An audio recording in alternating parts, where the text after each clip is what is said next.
In this video, we have used data generated by ChatGPT and Grok AI. Figures are drawn from credible sources like UCF, EFI, Open Doors, and Persecution Relief, up to March 25, 2025. Beyond early 2025, it's summarized based on trends. Welcome back, everyone, to Mount Zion, a life-changing truth. Today, we're diving into a heavy but crucial topic: the persecution of Christians in India over the past decade. It's a story of faith under fire, a minority community facing rising hostility, and a nation wrestling with its identity as the world's largest democracy. Over the next few minutes, we'll unpack what's been happening to Christians in India from 2015 to 2025, why it's happening, and what it means for the future. So, grab a coffee, settle in, and let's get started. Let's set the stage. India is home to over 1.4 billion people, with Christians making up just 2.3% of the population, about 32 million souls. For centuries, this ancient land has been a mosaic of religions, from Hinduism to Islam, Sikhism to Christianity.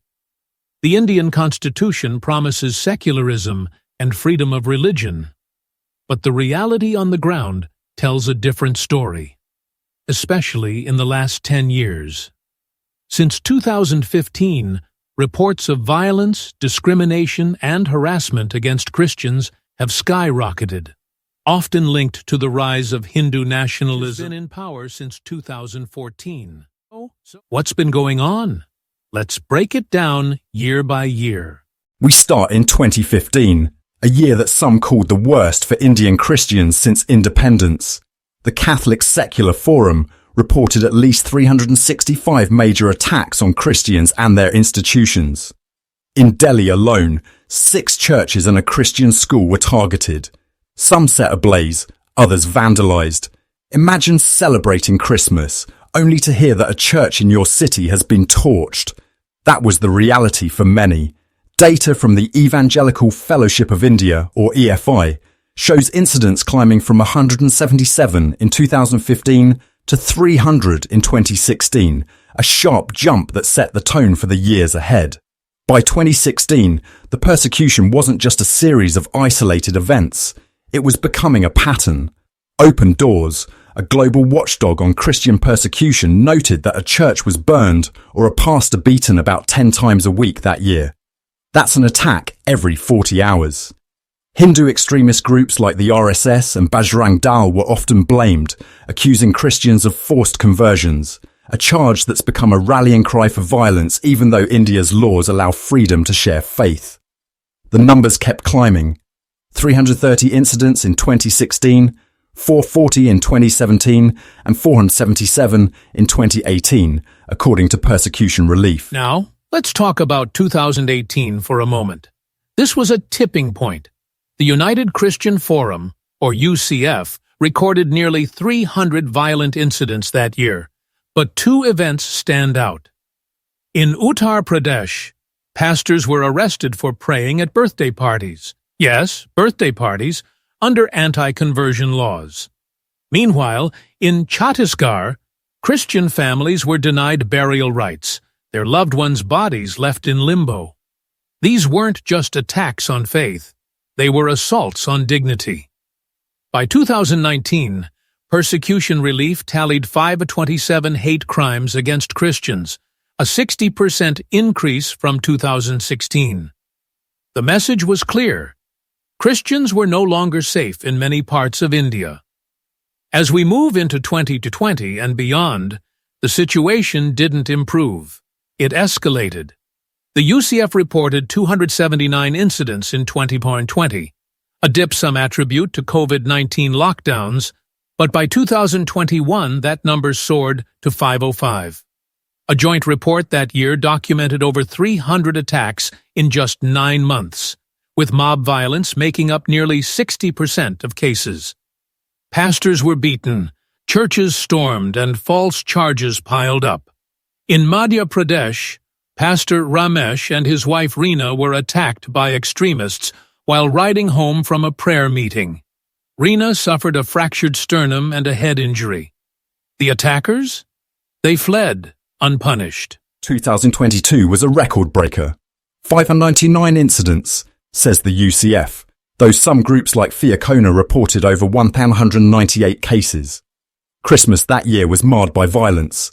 A man dressed as Santa Claus was beaten by a mob in Gujarat for handing out chocolates. In Karnataka, a church was vandalized, a baby Jesus statue smashed. The EFI noted that most cases went unreported, victims too scared or police too indifferent to act. By 2023, the UCF logged 731 incidents, with Manipur state erupting into chaos.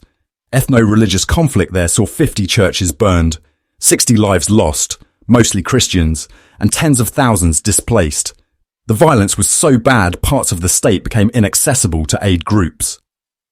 Fast forward to 2024, and the trend held grimly steady. The UCF's Violence Monitor report recorded 673 incidents from January to October, with Uttar Pradesh and Chhattisgarh leading the pack, 182 and 139 cases respectively. Christmas 2023 saw 23 targeted attacks, including pastors arrested and a church mobbed in Andhra Pradesh. By early 2025, just 75 days in, incidents were already logged, with 122 Christians detained on flimsy conversion charges. In Odisha, a film released in February sparked fears of riots, painting Christians as villains. The numbers are staggering: over 4,437 incidents from 2014 to 2024, dwarfing the roughly 1,700 under the previous government. So what's driving this? Hindu ideology of Hindutva seeks a pure Hindu nation, viewing Christians as outsiders despite their centuries-long presence. Think St. Thomas Christians dating back to the 1st century. Anti-conversion laws, now in 12 states, are weaponized against pastors and evangelists, with penalties up to life in prison in places like Uttar Pradesh since 2024. Converts from Hinduism face the worst: ostracized, beaten, or forced into ghar wapsi reconversion ceremonies. Yet, here's the paradox. The church is growing. House churches are popping up. Faith is deepening, even as the pressure mounts. But it's not all darkness. Christians are fighting back, not with fists, but with unity and resilience. In 2023, thousands prayed for peace during a national day of prayer called by the Catholic Bishops' Conference. Groups like Open Doors and International Christian Concern are stepping in with training, legal aid, and support for displaced families. And globally, voices are rising. Pope Benedict XVI condemned the violence in 2008, and in 2021, Amnesty International pushed the U.S. to act. So where does this leave us in 2025? The past decade has been a crucible for India's Christians. Over 5,000 documented attacks, countless unreported stories, and a community caught between faith and fear. It's a test of India's soul. Can it live up to its secular promise, or will intolerance win? For now, Christians pray in secret, stand firm, and ask for courage. Not an end to persecution, but the strength to endure it. What do you think? Can India turn this tide? Drop your thoughts below, and if this moved you, hit that like button and share it. Until next time, stay curious, stay compassionate. This is Mount Zion signing off. In this video, we have used data generated by ChatGPT and Grok AI. Figures are drawn from credible sources like UCF, EFI, Open Doors, and Persecution Relief, up to March 25, 2025. Beyond early 2025, it's summarized based on trend. Plead. Please do not hurt us. Let us live in peace, with dignity and humanity. India is a land of unity and diversity. Let us uphold its spirit of harmony and respect for all. May love, peace, and brotherhood prevail in our nation.